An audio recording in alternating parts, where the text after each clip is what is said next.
Thank you everybody for joining us today. I think we can get started. All our speakers are here and I know we have quite a few participants who have joined on time. So I don't want to take too much time to get started.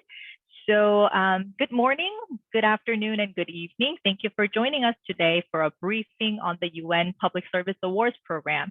My name is Victoria Kim, Program Management Officer from the Division for Public Institutions and Digital Government of the UN Department of Economic and Social Affairs, or UNDESA for short. Before we get started, I would like to go over a few housekeeping items. The briefing will be recorded and made available on the UNPSA website after the event. For questions, if you have any participants, please share them through the Q&A function.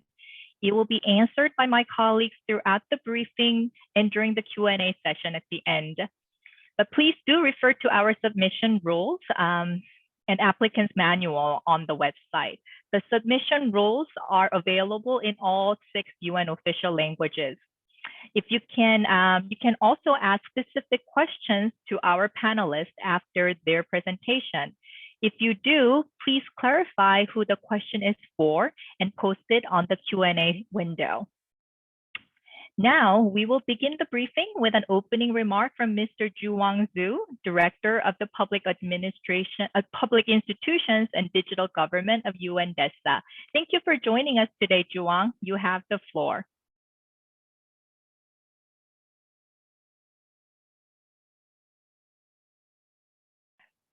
Juwang, unmute, please. Yes, I think, can you hear me now? Yes. Thank you, Vicky. Dear participants, let me join Victoria Kim and welcome all of you to this virtual briefing on the 2022 United Nations Public Service Awards. The United Nations Public Service Awards, often just in shorthand, UNPSA, is the only UN-sponsored international recognition of excellence in public services. It recognizes contributions of public institutions, including their innovations and creativity and impact, in fact, in servicing the local communities. And it promotes the professionalism of public service. Winners of the UN Public Service Awards are generally announced on the UN Public Service Day, which falls on 23rd June every year.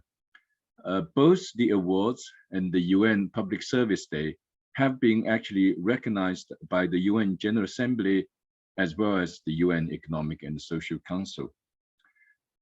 Now, if the UN Public Service Awards focus on institutions, then the UN Public Service Day on 23rd June celebrates the value and the virtue of public servants, and it seeks to encourage young people to pursue career in the public sector. Since the launch of the UN Public Service Awards in 2003, the United Nations has received an increasing number of submissions from all around the world. And many of the winners have actually withstood the test of time, continuing to deliver vital and innovative services to their communities. We are extremely delighted that a number of the winners in the past are joining us today to share their success and lessons with us. On behalf of the UN Department of Economic and Social Affairs, I would like to extend our deepest appreciation to them for being with us today. The 2022 UN Public Service Awards will be the 21st edition. It will have a special significance as the world community face the uncertain path of recovery while continuing tackling the COVID-19 pandemic. The 2022 UN Public Service Awards program, therefore, has a special category on institutional resilience and innovative responses to the COVID-19 pandemic to highlight the effective responses and the contributions of the critical public services during the crisis. Before I hand over the microphone back to my colleagues, Victoria Kim, to introduce the 2022 UN Public Service Awards, I also want to take this opportunity to inform all the participants that more information on past winners is available now on our Public Service Innovation Hub. It's very easily accessible on our website. With this opening words, I hand over the microphone back to Victoria Kim and thank all of you again for being with us today. Back to you, Vicky. Thank you, Juwang, for the opening. So with that word of encouragement and thanks, I will provide an overview of the 2022 UNPSA program. Let me share my PowerPoint.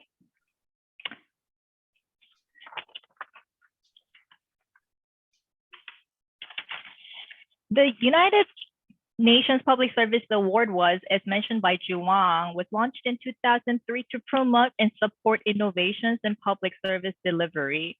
It was first launched in 2003 and realigned in 2016 once the 2030 agenda was adopted to support the realization of the SDGs and the principles of leaving no one behind. It is organized and managed by UNDESA through the Division of Public Institutions and Digital Government. The UNPSA program has many purposes. It first and foremost aims to highlight innovations and reward excellence. It also tries to motivate public servants and enhance professionalism through providing a platform where they can showcase successful practices, which in turn helps to raise the profile of public services. Lastly, the program collects and disseminates successful initiatives for possible transfer of ideas, replication, and leapfrog effect.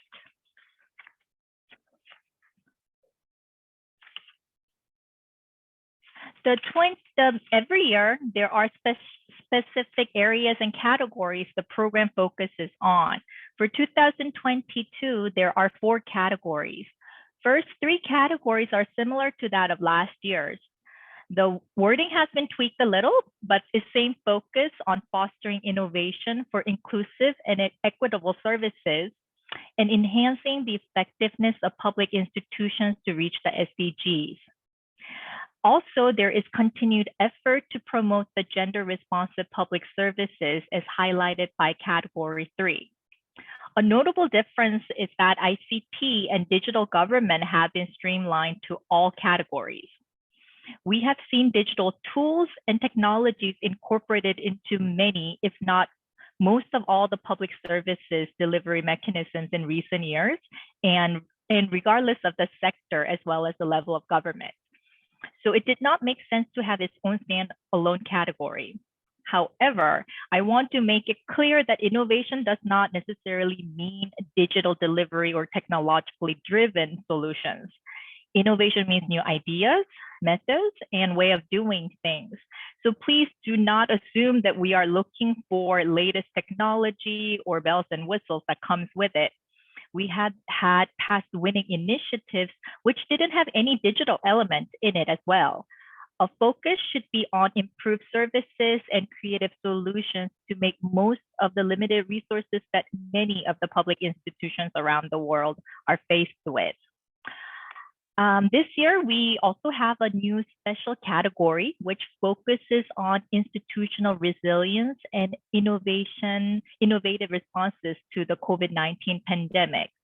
We wanted to highlight the efforts of public institutions and individuals to mitigate the negative effects of the pandemic, not only the essential workers, but all the public sector as a whole that made tremendous effort to provide necessary services in past year and a half under very difficult circumstances. The eligibility, basically all public sector institutions at national, state, and local levels are welcome to participate. In case of a partnership, the nominee must be a public sector institution, but of course, have it as a joint venture. Both self-nominations and nominations by third parties are accepted. However, nominations should be made by an organization, not an individual.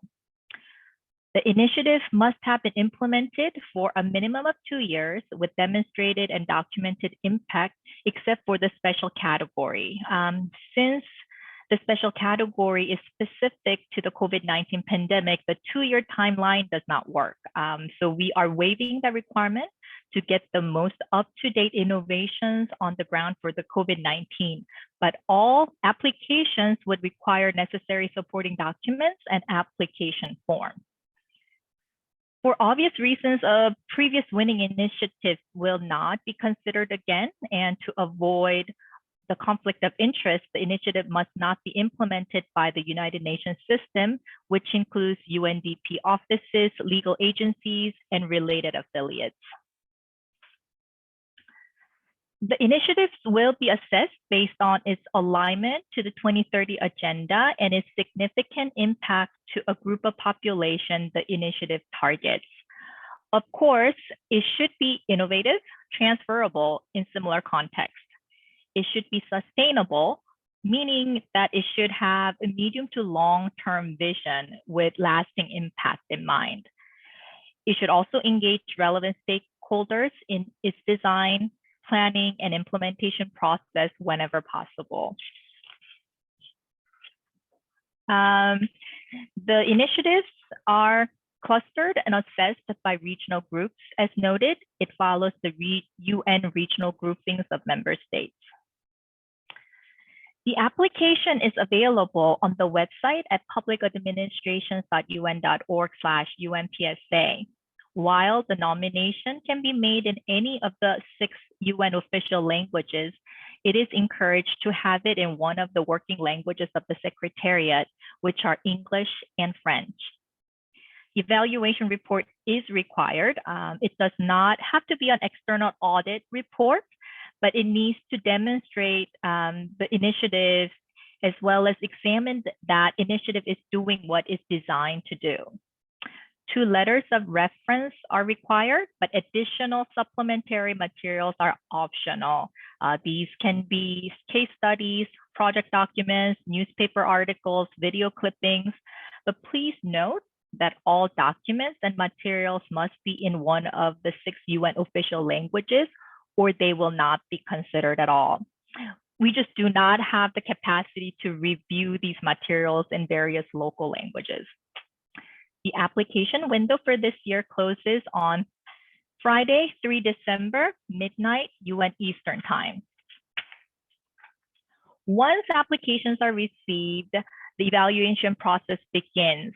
It consists of several rounds, including the working groups of the UN Committee of Experts on Public Administration, who will propose the shortlisted initiatives to be considered by the Secretary General.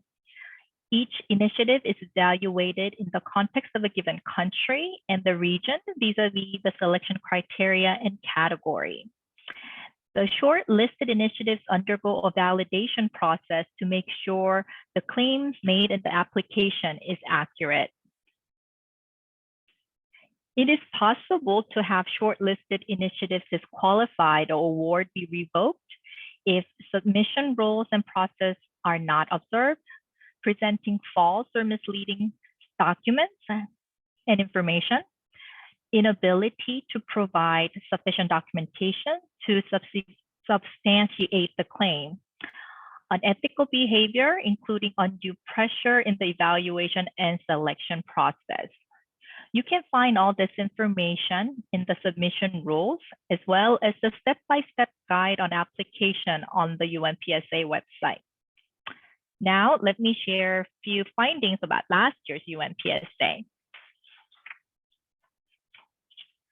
In 2021 cycle, which just closed last year and finalized in June, we have received over 200 initiatives from 44 countries. It was the lowest number we have received in many years we've been doing this in number of application as well as the number of participating countries. The lower number was expected considering the situation last year. Government employees in developing or least developing countries most likely had difficulty with connectivity, resources to work from home, etc. And I'm sure a lot of documents were not readily available. We know how intense the application process gets, and we really are appreciative of all the efforts that goes into it. However, we are resuming or continuing with the process, as we are committed to sharing and promoting good practices for peer-to-peer learning and really encourage your participation this year.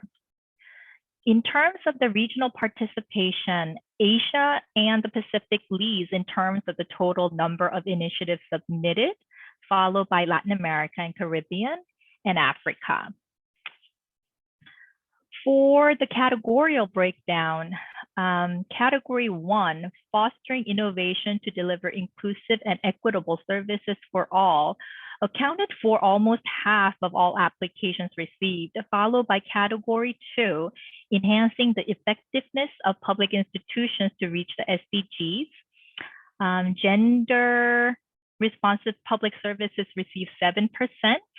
And last category on institutional preparedness received 22%. Looking at the SDGs, most applications cited multiple SDGs to be relevant to the submitted initiative, followed by SDG 3, 16, as well as 5, 17, and 10. As mentioned by Juwang, if you like more information on these initiatives, please visit our Public Service Innovation Hub, where you can also search by SDGs and their targets. It is a depository of all initiatives that we receive for the UNPSA. The hub goes back to 2015 UNPSA program cycle and also has information on past winning initiatives. I'm sure you are all aware of the delayed announcement of the UNPSA winners for 2021. We thank you for your patience on this. The announcement will be made during the UN Public Service Forum in Dubai, United Arab Emirates, in December. It's been a challenging year for us as well as the world, and the forum had to be postponed from initial June date to December. The date is set for 13 to 15 December this year. We sincerely thank the government of UAE for hosting the forum. It is always a massive endeavor in any given year, but it has been especially challenging in current climate. The picture is from the 2019 forum in Baku, Azerbaijan, which was the last time we had a forum. We are looking forward to the forum in Dubai this year and would like to see many of you attending it. Thank you for your attention. And if you have any questions, please feel free to email us at unpsa@un.org.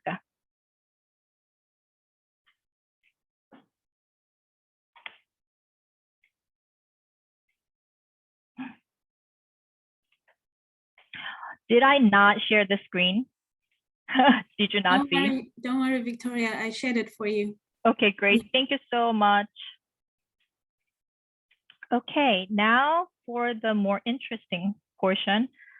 Let me just get my thing in order. Hold on a sec for me. Not working out very well. Okay, got it. So, now we are going to go into a more interesting part of the discussion. As I mentioned, the panel. We have quite a selection of panelists from past UNPSA winning institutions to learn how their initiatives have progressed since winning the award and any positive impact on promoting innovations in their local and national government due to it. I would like to first introduce Mr. James Buekane, Secretary and CEO of Huduma Kenya Secretariat, which won the 2015 UNPSA for Huduma Kenya program. It was about a single integrated platform for public service delivery. The concept of a one-stop shop service delivery model is quite common now, but it was one of the first such initiatives in Africa. Mr. Buekane, could you share with us how the Huduma program has progressed since 2015 and if the award had an impact on promoting a creative environment in your organization? Mr. Buekane, you have the floor. Thank you very much, Kim and the other panelists. The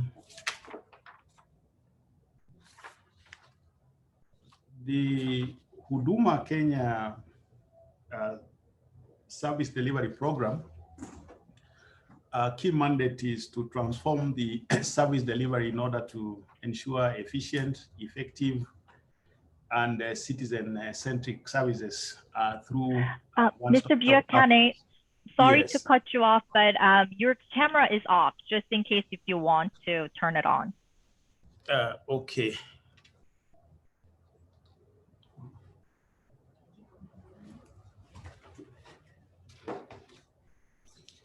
You can see me now? Yes, thank you. Yes, so I was saying that, as clearly mentioned by yourself, the objective of the Huduma Kenya service delivery program is to transform service delivery in order to ensure efficient, effective, and citizen-centric services through one-stop shop platforms. And in this regard, in the year 2015, the Huduma Kenya program received what we call the Improving the Service Delivery Award for Public Service in the year 2015. So in terms of the impact and some of the successes and improvements since we received this award, one has been the leadership and engagement. The fact that this award was received by His Excellency, the President of the Republic of Kenya, the program has received the political goodwill and the support from top, both the executive and the political class. And the fact that it was initiated by the President about 8 years ago, and whose term is coming to the end next year in August, this program has been associated with this specific government and the legacy of the President that he has been able to improve service delivery to the citizens. The program also has been what we call the face of government, the fact that all the services offered by the government of various ministries, departments, and agencies are centrally available across the country in one shop has made the program or Huduma program to be the face of government. It's been taken like the center where if any citizen wants the government services, then that is a place to go. Secondly, the fourth other benefit in terms of the engagement, leadership and engagement, is the fact that the program has enjoyed the oversight of at least more than critical ministries and departments from the government. So this makes easy policy decisions and approvals and any support that is required from the government. The award also has given the program, or the Huduma Kenya and the country as large, the international recognition and visibility. As we speak, we have had over 20 African countries that have visited our program to come and benchmark with us and learn from us. We have also visited those countries to be able to support them in terms of coming up with such initiatives of public service delivery. Further, we have participated in the African Public Service Days activities and events where this program has been recognized.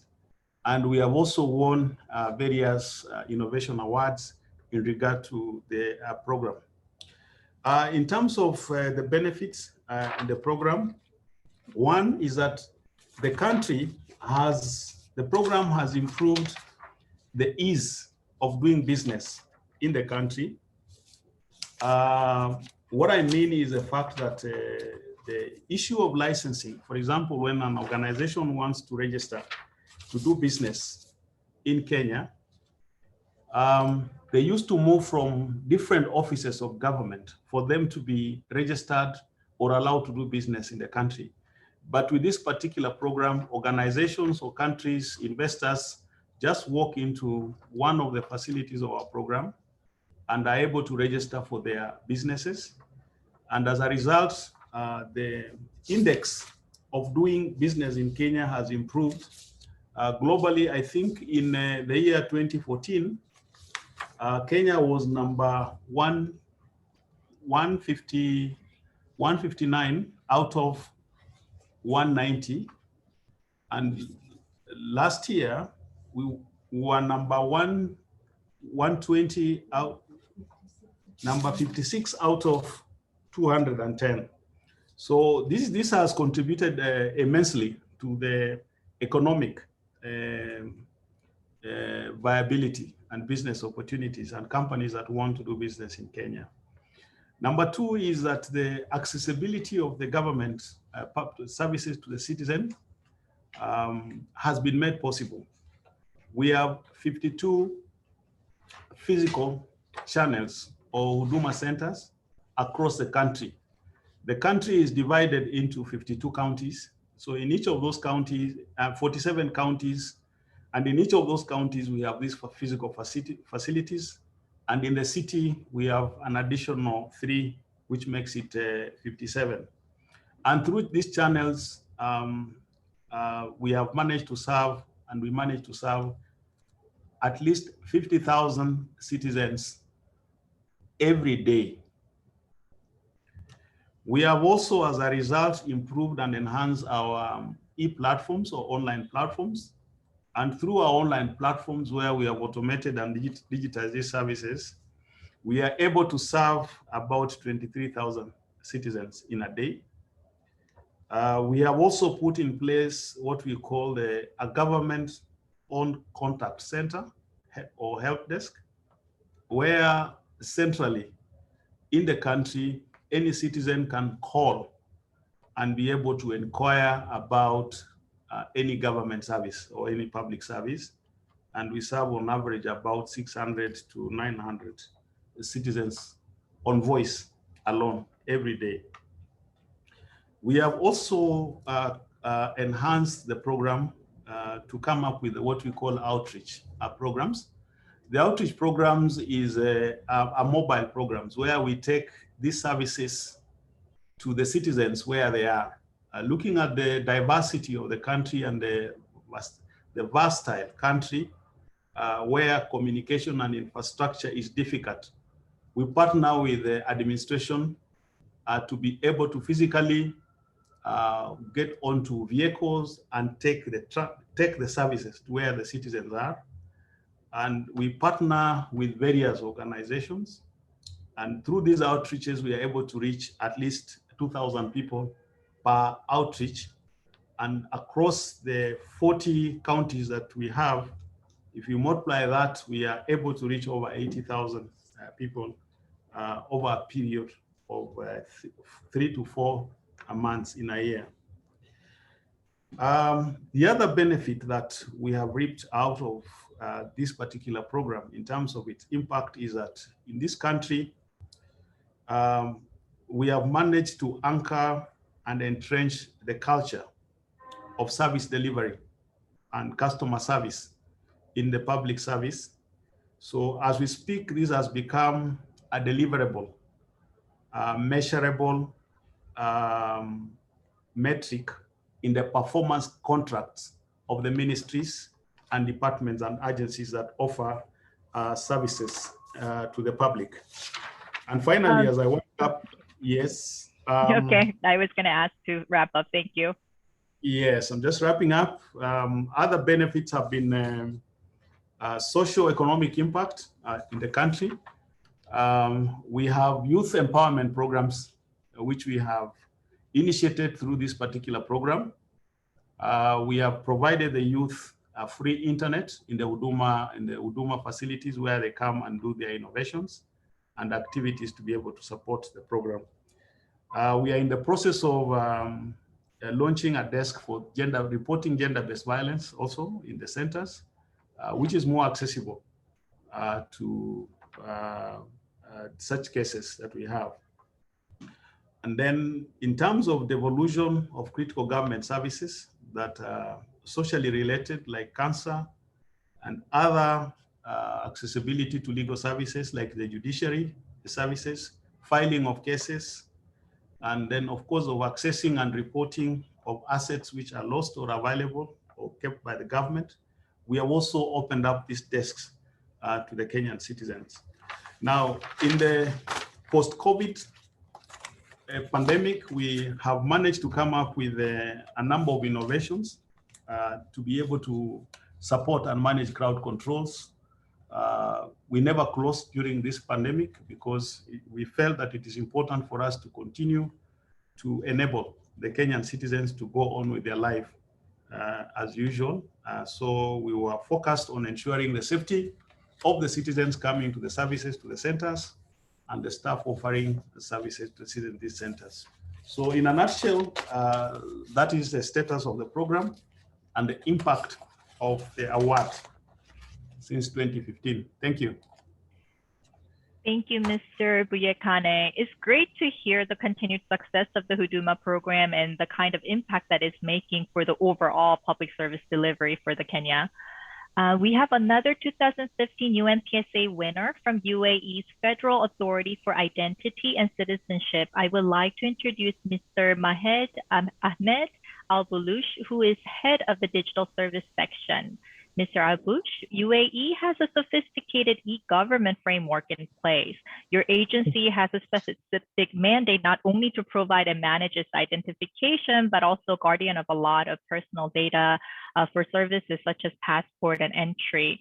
Could you kindly elaborate how the success of the 2015 winner, the National Validation Getaway, may have contributed to the overall development of the e-government in UAE and foster innovation in the country? Mr. Al-Bulush, you have the floor. Hi, thank you very much for introducing us and having us today in this panelist. First, I would like to talk about the validation gateway and how it is worked. The validation gateway uses the UAE national ID card to improve business services for the public and private sector in the UAE. As the UAE national card contains fingerprints, biometrics, digital certificates for authentication, and also the e-signatures, all of which can be used to provide trusted and secure authentication of the cardholders over the web and the mobile. So since winning the award in 2015, the validation gateway has undergone numerous changes with the objective to enhance the performance or the increase of the number of services and the usage. So as a positive change is brought to the greater organization shift to the innovation, and if this initiative has been adopted nationally, as we are aware that UAE national is considered one of the most advanced countries in the field of technology and adaptation of the modern technology. Receiving the United Nations Public Service Award served us as a catalyst for taking what we started as a project and making it into a very important strategic business unit in the organization. And here I would like to talk about the increase of the number of entities or the transaction over the last few years. In 2015, as we received the award, we used to have only 14 entities integrated with the validation gateway, and with a total of its transaction with 2.6 million.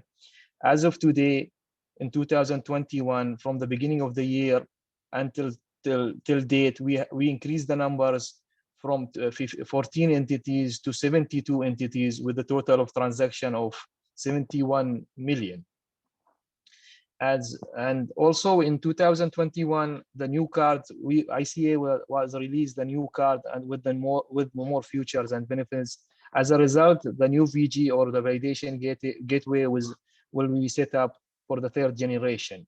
Now, I would like to conclude with that's like the goal of the ICA is to increase the effectiveness of the service provided to the residents and citizenship.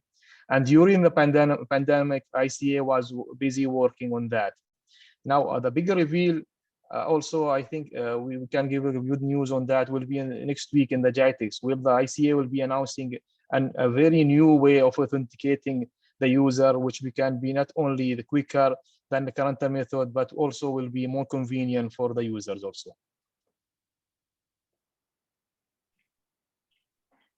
Thank you, Mr. Abelouch, for sharing that. I look very much forward to learning more about the UAE's innovation during the UNPS forum in Dubai. It is my pleasure to introduce. Are you cutting off or? Okay. It is my pleasure to introduce Mr. Patrick Eberhard, Head of Unit Labor from the Federal Office for Gender Equality in Switzerland. Your organization won the 2018 UNPSA for Advancing Gender Equal Pay. Could you share how the initiative has progressed since and any positive changes it has brought for the greater organizational shift to innovation? Mr. Eberhard, you have the floor. Yeah, thank you very much. It's a pleasure to share with you the experience Switzerland made. In 2015, Switzerland has launched a new large-scale public sector initiative. It was called Switzerland Advancing Gender Equal Pay, short SAGE.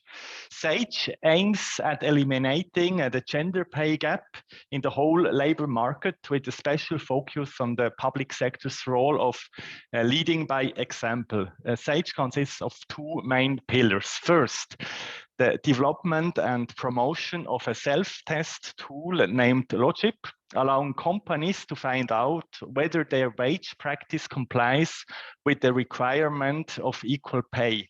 Logip is reliable, easy to use, it's free of charge, and it's available in English, French, German, and Italian. So it's free for everyone and everyone can use it. Logip was made with the support of private institutions specializing in research and statistics, as well as external experts in equal pay and work evaluation. It was a close collaboration with employers and employees, umbrella association, NGOs, national association, and state-affiliated companies ever since. Yeah. The second pillar is a charter for equal pay in the public sector, which calls for a regular check to ensure the respect of equal pay within the public administration, but also corporations close to the public administration and in public procurement or subsidies. A crucial role in this charter's promotion to obtain more signatories has been played by lobbying from NGOs, but also by politicians at all levels who deposit parliamentary proposal, as well as by citizens who ask their authorities for accountability and transparency. And what happened since? Since 2018, Switzerland won the Public Service Award. There was the initiative developed, and I'm happy to tell you more about that. First, Switzerland revised its law and made it compulsory for all employers with 100 employees or more to check whether they respect the principle of equal pay. And for that, they can use, for instance, the free tool available, Logip. And this year, we further developed the tool and made Logip also available for small companies with only a few employees. And this development has increased the number of Swiss employers who can carry out an analysis using Logip from around 10 to around 200,000, virtually all Swiss companies with at least one man or woman. Yeah. And the second, the charter itself, Switzerland is convinced that the public sector should set an example in encouraging equal pay. And to date, the Confederation, 17 cantons and 120 municipalities have signed the charter, and that represent a good proportion of all cantons in Switzerland. And encouraged by this success, the public sector has extended its effort and opened up this charter also to state-associated organization at all federal levels and other companies with a public service mission. So far, 66 companies have signed in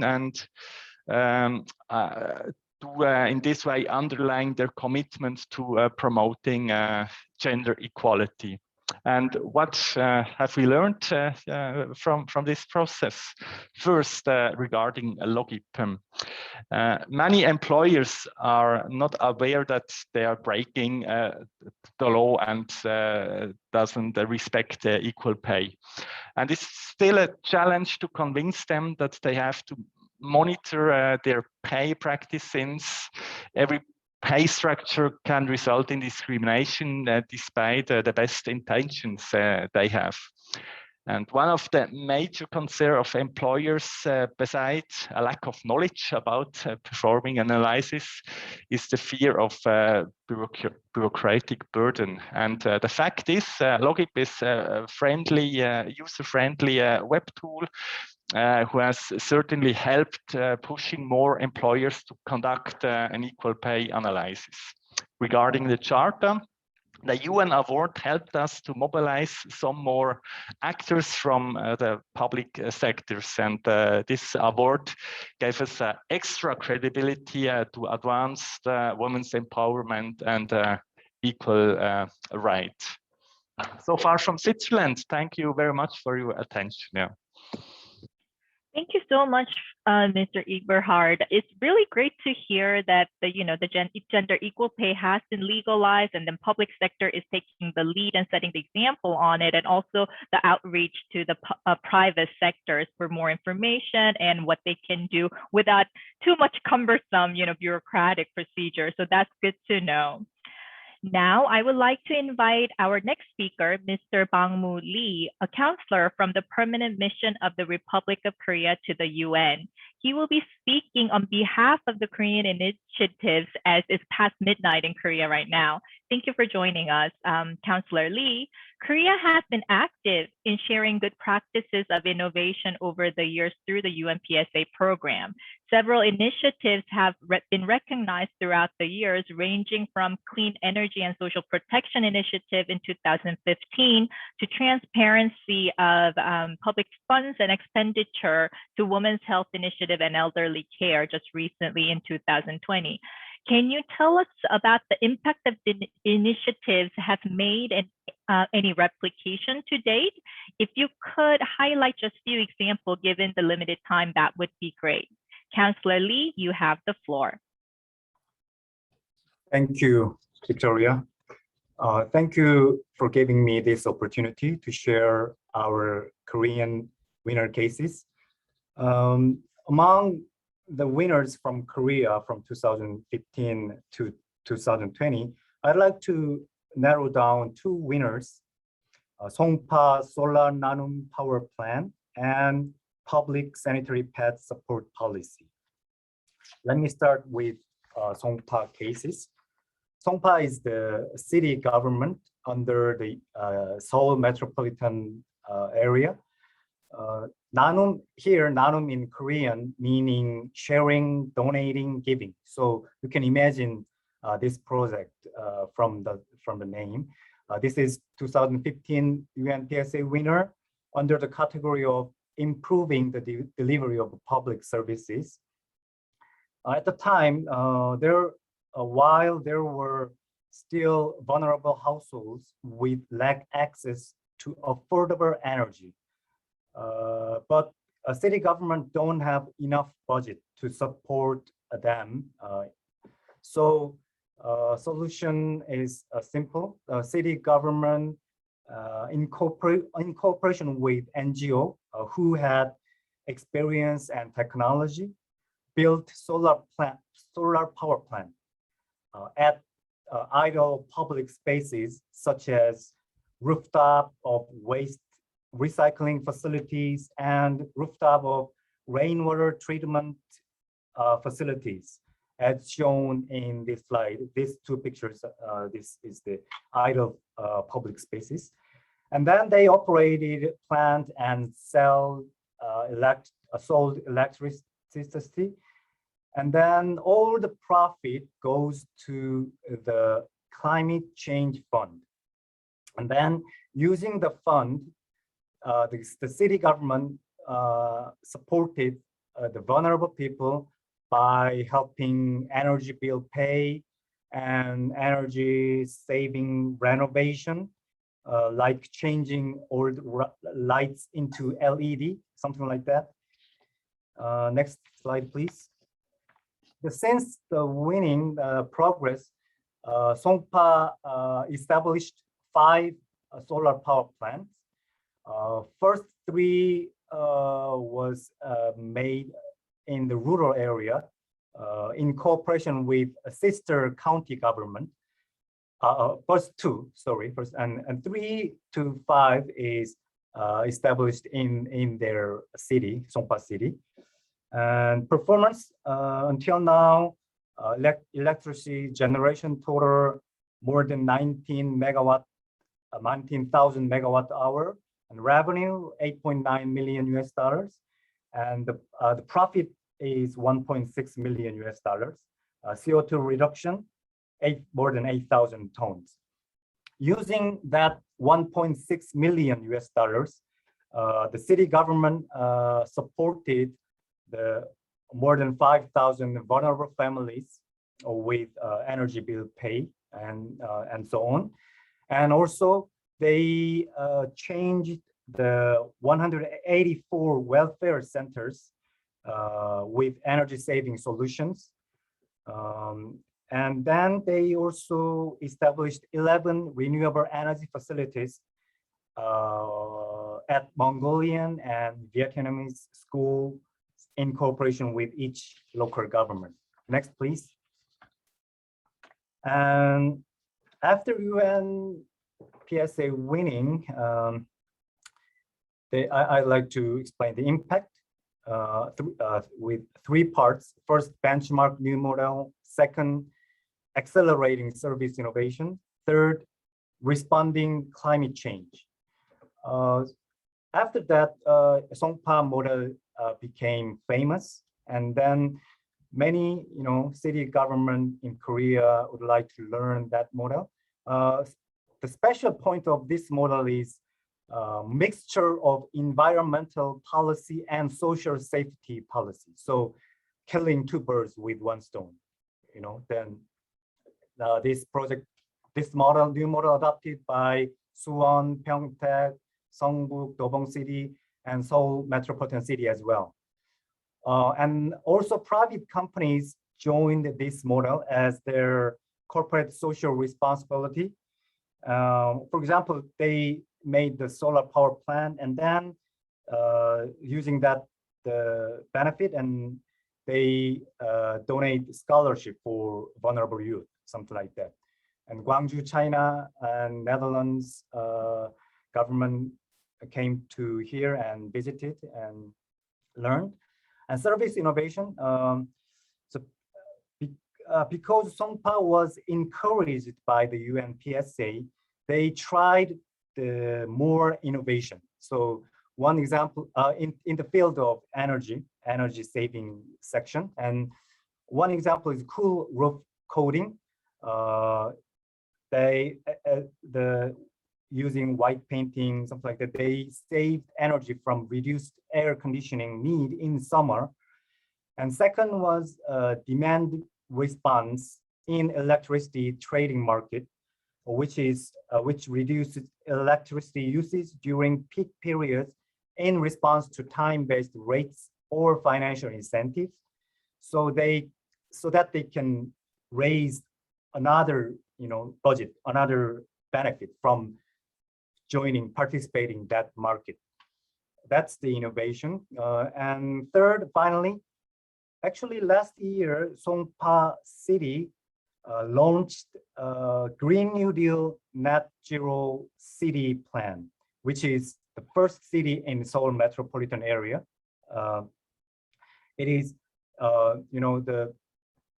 from 2021 and through 30, they will reduce 50% BAU CO2 emission roadmap. They made that roadmap, and there are 10 strategies and 40 projects, which is very, concrete and comprehensive roadmap, I think. Nanum power plant itself will reduce more than 9,000 tons CO2. And next, this is public sanitary pad support policy from Seoul Metropolitan City Government. The problem at the time, the women and girls of low-income families do not have access to affordable sanitary pads.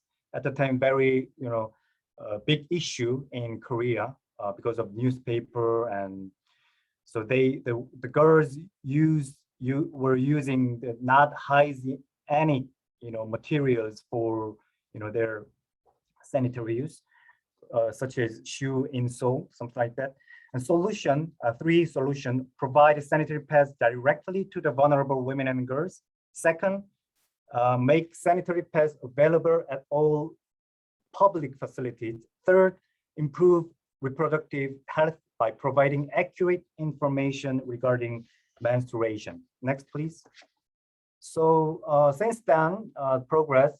So the Seoul Metropolitan Government made sanitary pads available at 2020, 266 facilities, where women and girls can find and use that sanitary pads free of charge.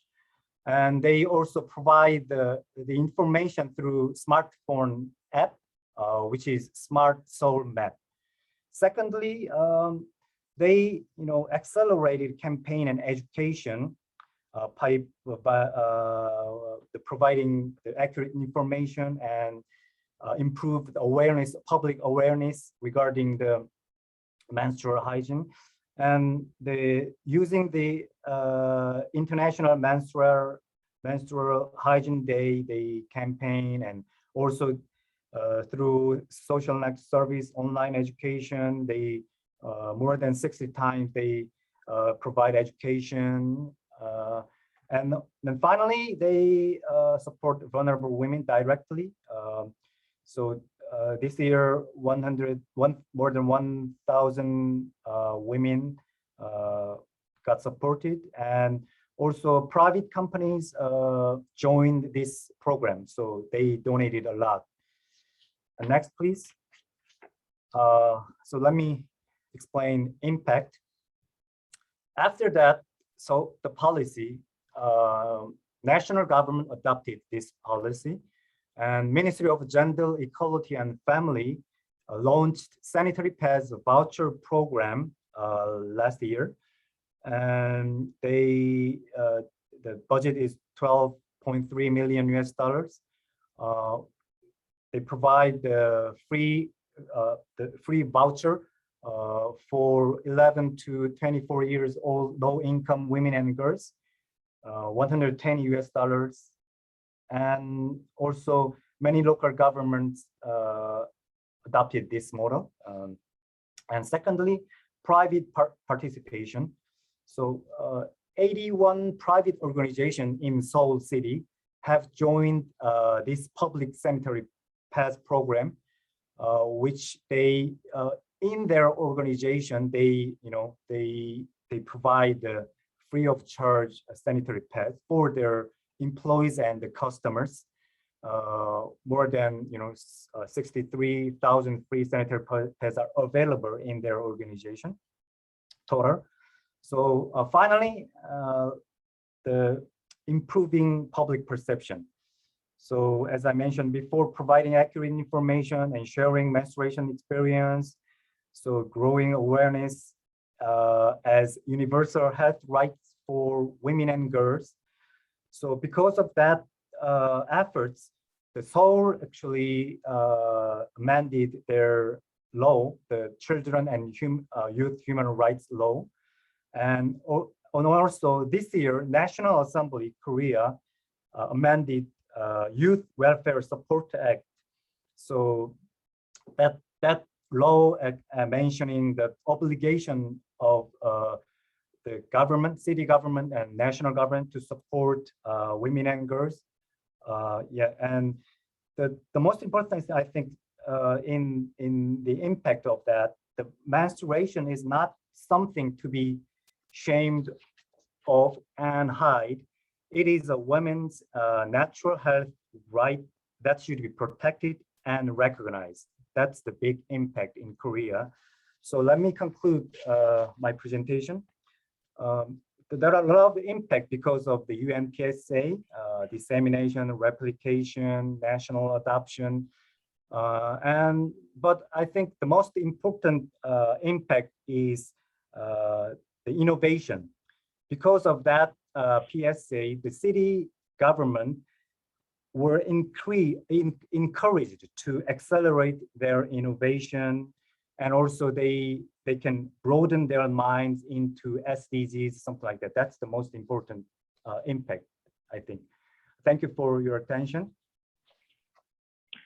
Thank you, Councillor Lee, for sharing. And it's always good to hear the continued success of these initiatives. We are definitely running behind the schedule, and so I thank you for your patience, but I hope you're finding these presentations as interesting as I am. We have two more wonderful speakers, so stay tuned with us.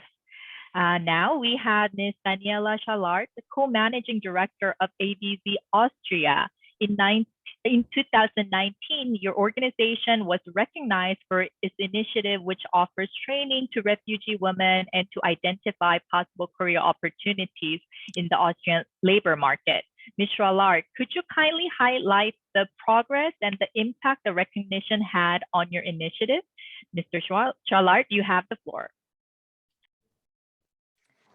Thank you very much, Victoria, and thanks a lot for inviting us to this conference today. ABZ Austria is a non-profit organization, and we won the prize together with the Austrian Employment Service for a project called Competence Check. Victoria already said it addresses refugee women, and the aim is to support Yeah. Okay, we couldn't hear you. I think there was a freeze. So could you repeat? Thank you. Oh, I'm sorry. Okay, I start again. Thanks for having us. Thank you, Victoria, for the introduction. ABZ Austria is a non-profit organization, and we won the prize together with the Austrian Employment Service for a project called Competence Check. It addresses refugee women and aims to support their long-term economic and social independence through attending education and or finding employment in Austria. We focus a lot on raising awareness for the competences the women have and bring when they come. And a lot of the training is carried out in the mother tongues of the refugee women. So our trainers speak Arabic, Farsi, and Dari. I would like to highlight the impacts we have seen since winning the wonderful prize. First, within public administration. Through the award, our organization and the Public Employment Service were able to gain broad attention within the public Austrian administration. We were invited, presented, and congratulated at the Austrian Public Administration Award Ceremony, which is quite a big event. It takes place every year, and innovative and initiatives of communities and federal governments are awarded there. So we were also presented there because the UN prize does have a very, very high reputation, and it put a really great spotlight on the topic of refugee women in Austria and on the innovative projects the Labour Market Service provides in Austria. Second, what impact did we see on ourselves and our contracting authority, our partner, the Austrian Employment Service? The project we were awarded for exists since 2015. It was developed by the Austrian Employment Service, and after the pilot phase, we could add our input and adopt the idea and the project. And it was invented in 2015 when there was the big refugee movement from Syria and also from Iraq. The quantities of refugees have decreased since then. And in 2018-19, we weren't all too sure how stable the future financing of the project would be. And in my opinion, the prize definitely supported and highlighted the necessity of ongoing financing.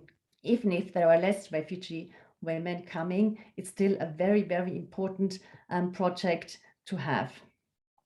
The third impact was on the general public and our stakeholders and partners. We did very intense media work with the prize. We did press releases, and we even designed a special folder, which I tried to show you. It doesn't work. That's a shame. A very nice folder stating the prize, and we even produced a balloon stating the SDGs, etc. And that enabled us to highlight the topic within the general public. And just 2 days ago, I had a study visit here from Germany, and we still give out the folder and address the SDGs, address the gender equality goals, and address the project we were awarded for.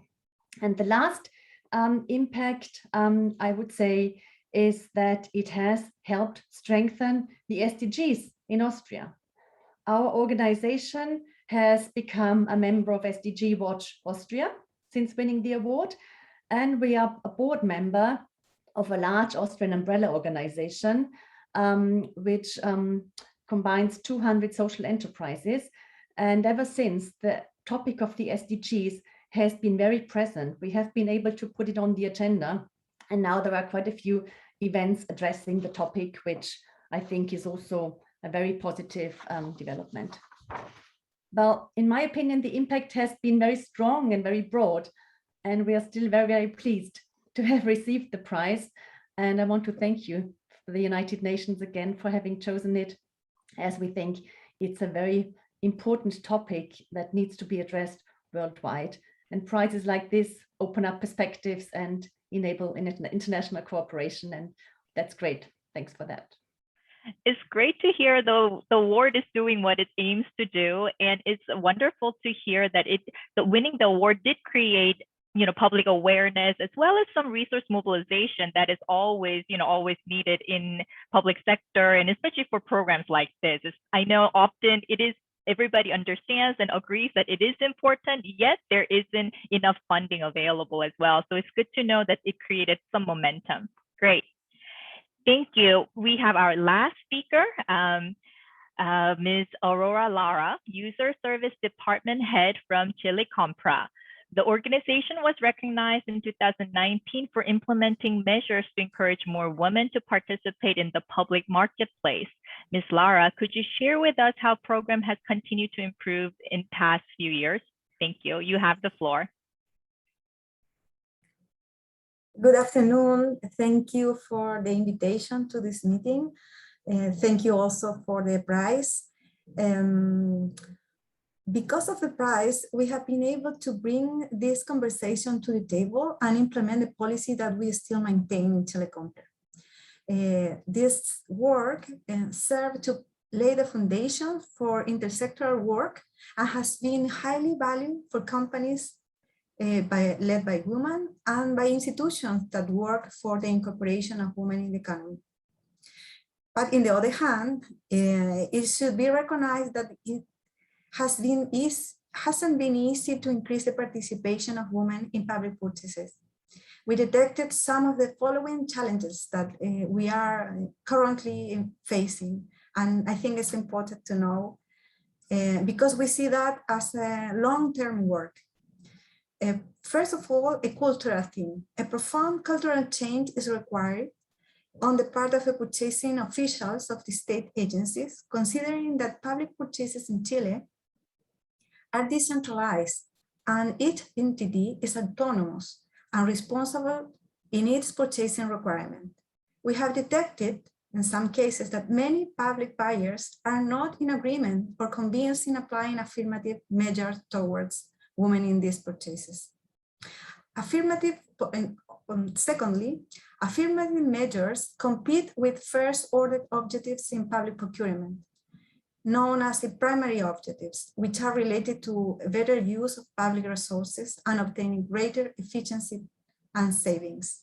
Given this, gender criteria are added to other criteria to buyers needed to include in certain acquisitions. And finally, there is a segmentation in public purchases that is related to the different market structures existing in the national economy, which is applied in each of the items and categories of products and services that are traded in the Mercado Público platform. Given this, it's likely that the participation of women has a structural ceiling, and that is related to the participation of women in the economy in Chile, which would make it difficult to the numbers of women's participation to move more significantly with these measures in public procurement, if they are not accompanied by broader and more comprehensive public policies that are executed from the other sectoral departments. So we are very proud and happy because of the result that we have been reached until now, but we still worry about how we can keep improving and keep increasing the participation of women in public procurement. And I think this is a very big task, and we happily can say that our work had put this problem and this thing that is maybe today more important than before, because after the pandemic issue, we have more women today out of the economy, and it is becoming more and more important to bring this to the economy again. So thank you for the prize, and thank you for listening again. Thank you so much. Thanks to all our wonderful panelists. It was really encouraging and inspiring to hear these stories, and then to know that the program is working in some level, and also we're moving collectively to the positive and the right direction for the SDGs and the betterment of everybody, especially the ones who are often marginalized. So thank you so much for that. Our colleagues have been answering a lot of Q&A. There seems to be not a whole lot of burning questions, but I will address. I know there's some peer-to-peer as well as networking going on. I know there are some questions specific to the initiative that was presented. For that, we will try to connect you with the right person. So we take note of it, and we will do what we can to disseminate information as appropriate. And I also see that there are some questions about 2-year minimum requirement for the application. That's the minimum of 2 years. So of course it can be a project that has been going on for much longer than that. We just request that, or require rather, a minimum of 2 years, because we would like to see the impact. I mean, sometimes, there is a very immediate great impact, but we want to see it being sustained for at least a few years, minimum of 2. So that's what that 2-year recommendation or requirement is.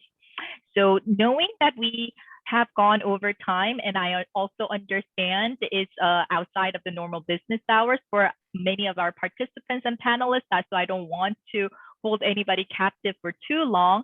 So I thank you very much for your time and interest and participation. And if you have any questions after, feel free to contact us at unpsa@un.org. Thank you so much. Goodbye now. Thank you so much. Bye. Thank you. Thanks, everybody. Thank you for joining. We hope to see all the great initiatives for the 2022 UNPSA application. Thank you for joining us. Thank you so much. Thank you. Thank you, Vicky. Thank you.